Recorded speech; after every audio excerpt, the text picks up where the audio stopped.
Allô tout le monde, cette semaine à Audrey dans l'entrée, je suis avec le comédien Fayolle Jean Junior et on parle d'une autre facette de son métier, le doublage. Yeah, yeah.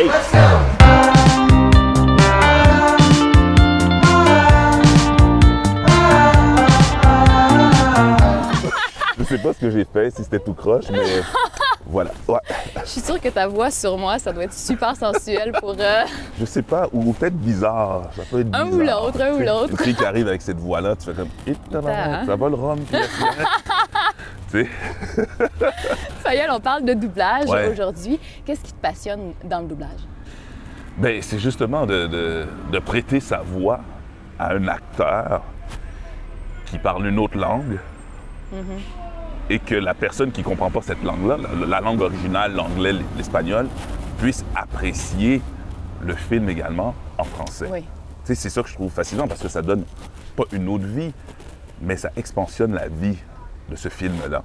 Tu sais, au lieu que ce soit seulement en anglais, il y a plusieurs personnes qui ne comprennent pas l'anglais ou l'espagnol, mais la personne francophone qui écoute le film peut l'apprécier parce qu'on a fait du doublage sur ce film-là. C'est ça qui me passionne.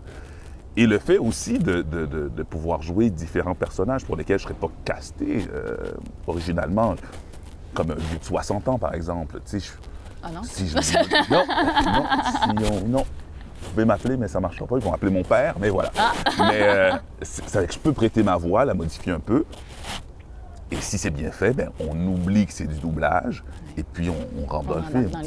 On embarque dans l'histoire. Si le comédien est bien dirigé, si c'est un bon doublage et puis le cast est bien fait, si l'énergie de l'acteur qui double correspond à l'acteur original. Faire vivre du rêve. Oui, c'est vrai, c'est du rêve. Puis essayer le plus possible de se mettre dans le même état que l'acteur. Ouais. C'est sûr, c'est différent. Nous, on est dans un studio, il fait noir, il y a le directeur pas loin. L'acteur est dans le costume, dans les décors, avec un autre acteur aussi pour lui donner la réplique. Nous, on ne l'a pas. Ça fait qu'il faut être dans l'écoute, ouais. Observer beaucoup, puis être avec l'acteur original le plus possible, puis donner la même émotion. Tu sais, si l'acteur pleure, bien, il faut aller chercher ça, puis essayer de pleurer, si possible, ou de pleurer, tout simplement. Tu sais. Ouais. Le doublage, c'est un art. Oui. Puis ça demande beaucoup de technique, beaucoup de rigueur. Ouais. Comment tu te prépares, toi, avant d'entrer en studio d'enregistrement? Bien évidemment, à la base, il faut être comédien pour faire du doublage. Je pense que les gens, ils pensent que c'est comme un autre métier, mais il faut être comédien, il faut savoir jouer. Par la suite, il faut avoir un français international, c'est ce qu'il faut. Moi, j'ai pas fait l'école, alors j'ai pris, j'ai fait le conservatoire La Salle, qui est un cégep avec des cours de théâtre et tout, etc. Je n'étais pas assez assidu, par contre, mais ça, c'est une autre histoire. Ah ouais? Comment ça? Parle-moi ça! Puis, ça fait que j'ai pris, quand je me suis intéressé au doublage, j'ai pris des cours de français international avec Maryse Gagné, qui ont travaillé vraiment. Puis j'ai été prendre des cours à l'extérieur aussi, ce qui veut dire en France, ici aussi avec Sébastien Reding, et avant d'entrer en studio, il faut faire des exercices de voix, de diction, des vire-langues et tout, etc. pour délier la langue, puis que la bouche soit un peu plus musclée. Puis... En fait, il faut le faire tous les jours. Tu sais, notre voix devient un instrument. Alors, il faut faire de la lecture à vue, 15 minutes tous les jours, idéalement. Puis, justement, délier, puis que ce soit une facilité de... Quand la bande rythmo, où est-ce qu'il y a le texte des films, que ça aille très bien. Le 7 jours a dit de toi quelque chose que je vais citer. On parle de ta voix. Quand j'ai fait des recherches, ça dit « Fayolle Jean Junior possède une voix grave, suave, dramatique et on pourrait même la qualifier de sexy dans le métier. » N'est-ce pas? Hein? Je sais pas. Mais toi, tu qualifies ta voix comment? C'est quoi ton plus grand atout? Avoue que ça t'a déstabilisé. Non, mais c'est ça, hein? ça me déstabilise. Oui, j'ai une voix grave. Je crois qu'elle est particulière. Je ne peux pas dire qu'elle est unique parce qu'elle ressemble beaucoup à celle de mon père. Je pense que je l'ai beaucoup imitée malgré moi, parce qu'on disait qu'il avait une belle voix, c'est un homme de radio, de théâtre, comédien et tout. C'était un modèle pour toi? Ben oui, tu sais, c'est un modèle. C'est un passionné aussi, tu sais. Mon père fait de la poésie également, alors être sur scène pour lui, puis déclamer sa poésie, faire de la radio. Il a fait de la radio en Haïti, il en a fait ici également. Et puis on lui disait souvent qu'il avait une belle voix. Puis je pense que ma voix se rapprochait de la sienne, alors je l'ai imité beaucoup. Alors, c'est ça, mais ma grande force, je pense que je suis quelqu'un d'assez dans l'énergie posée aussi. Je pense dramatique, peut-être. Je crois que ça convient à ce genre de voix-là. Peut-être réconfortante également. Je sais pas, c'est à toi de me dire, Audrey, à quoi ressemble ma voix? Ben écoute, je suis d'accord avec le 7 jours. Elle veut pas se mouiller. Elle veut pas se mouiller. Ben non, mais je me mouille, je dis que je suis d'accord. Ouais. Mais à l'opposé, tu as quand même fait du dessin animé. Oui. Parce qu'en doublage, on pense aussi beaucoup à dessin animé. Puis ça, c'est quelque chose que tu as fait. Sauf que c'est autre chose. Là. On n'est pas dans doubler un acteur qui est réel. Oui, en effet. C'est quoi là, la différence des grands défis quand tu fais de l'animé? Puis en plus, on s'entend que c'est totalement l'opposé de toi, de ton calme. Oui, je suis quelqu'un de très calme. Tandis que dans l'animé, ça bouge beaucoup, puis il y a beaucoup de ruptures de ton. C'est ça que je trouve, pour moi, difficile. Il y en a qui sont excellents dans ce domaine-là, justement. Mais moi, c'est que c'est de... On peut se permettre davantage dans un personnage de dessin animé parce que en dessin animé, la voix est faite avant et on fait les dessins après.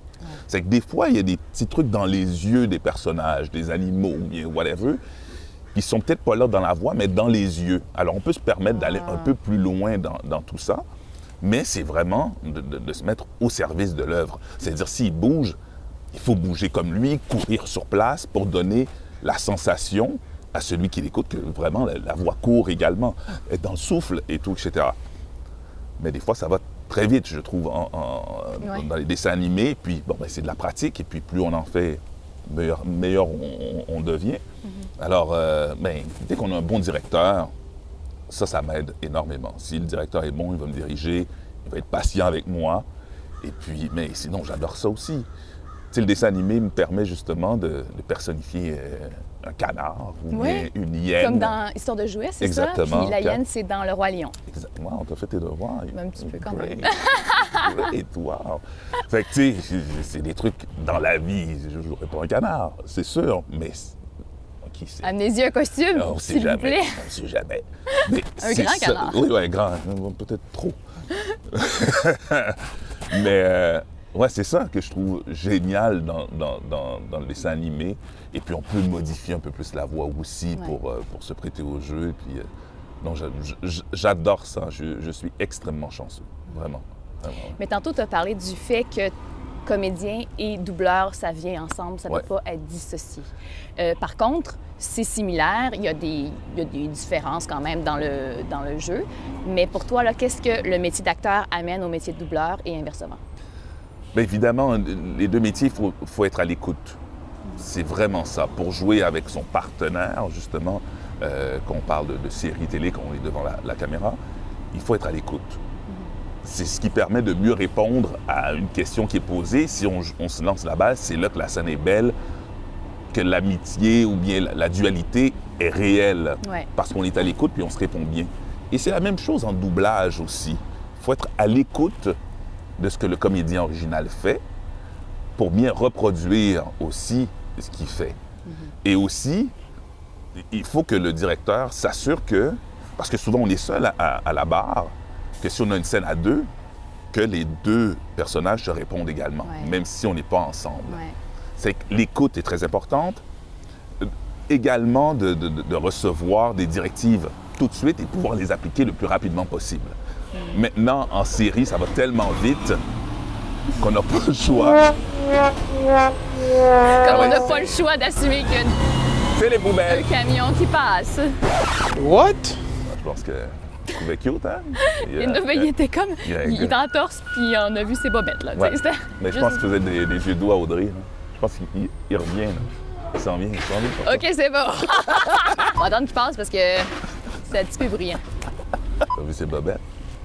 On sait jamais, peut-être que... Mais c'est vrai. Son léopard en plus. OK, t'as eu le temps de voir tout ça. On a vu beaucoup, là. Moi, j'ai pas vu. Je sais pas, qu'est-ce que tu regardais? Il y a beaucoup de déchets chez le voisin, hein? Ouais, je pense que lui a fait des rénaux peut-être. Je vois tes bobettes léopard. Tes voix, hein? Je pense que tu as fait un petit clin d'œil.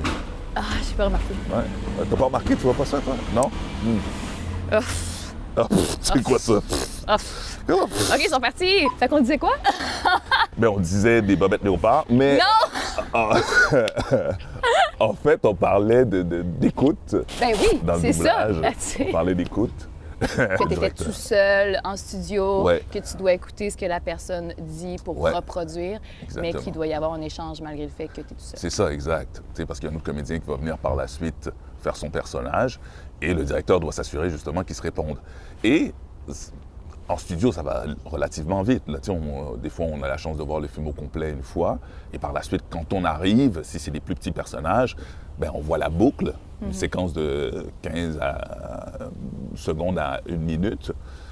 Et le directeur nous dit, bon, c'est ça qui se passe. Et nous, on embarque après avoir vu la boucle 1 ou 2 fois. Alors, il faut être quand même rapide et comprendre ce que le directeur nous dit assez rapidement et les appliquer.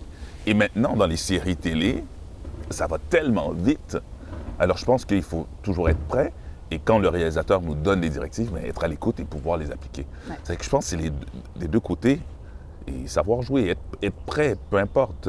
Autant en série télé, d'avoir appris son texte, d'être prêt à écouter, à échanger et tout, etc.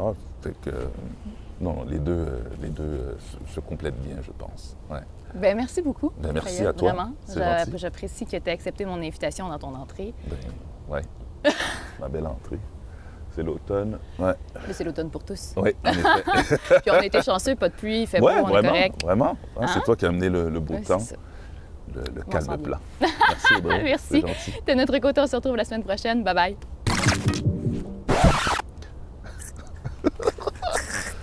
Bobette léopard. LOL!